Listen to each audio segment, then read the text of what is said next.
عارفين اللي حصل مع بطل النهاردة ايه؟ أنا هقول لكم. صديق النهاردة ولد جميل جدا بيحب رياضة الجري، بس بيتأثر بكلام الناس السلبي. في يوم كان في مسابقة تاني بقيت المركز الأخير في السباق. يا فاشل، امتى هتفهم ان عمرك ما هتبقى راضي ابدا؟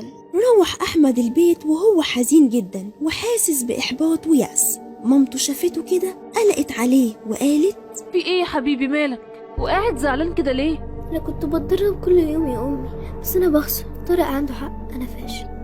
وهنا سمع الأب كلامهم وقرر إنه يتدخل عشان يفوق أحمد بالإحباط ده. مين اللي قال كده؟ البطل الحقيقي مش اللي ما بيقعش، لكن البطل اللي بجد هو اللي بيقف تاني بعد كل مرة بيقع فيها. اجمد. وتاني يوم وهو في المدرسة: أهلا، شفتك تتدرب الصبح، لعبك حلو وعندك إرادة.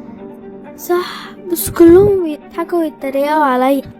أنا مدرب في نادي والدي، لازم نتدرب سوا. ومعتز الولد الطيب اللي جه المدرسة جديد بقى هو وأحمد صحاب جدا، وبدأ معتز يدربه ويساعده كمان. ركز على تنفسك، اقدر وضعية رجلك، أيوة كده. واستمر التدريب لمدة شهرين وأكتر، وثقة أحمد في نفسه زادت أكتر، واشترك في المسابقة الجديدة. وبعد شهرين: الحقوا الفاشل هيشارك في البطولة المدرسية تاني. مش هستسلم أبدا. وجه وقت المسابقة. جاهزين؟ يلا يا شباب، يلا استعدوا، انطلقوا. أحمد فضل يجري بكل قوة وعزم ومصمم على النجاح، وافتكر كلام باباه وتدريبات معتز. أحمد أحمد أحمد هذا أحمد. يلا يلا يلا يلا، وفي المركز الأول الطالب أحمد. ألف مبروك ألف مبروك.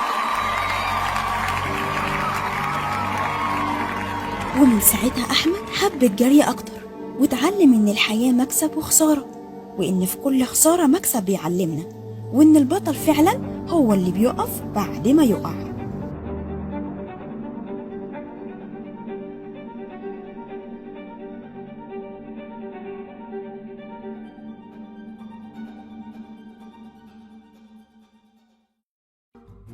يلا اعملوا لايك وشير كومنت كتير. فرح ومرح.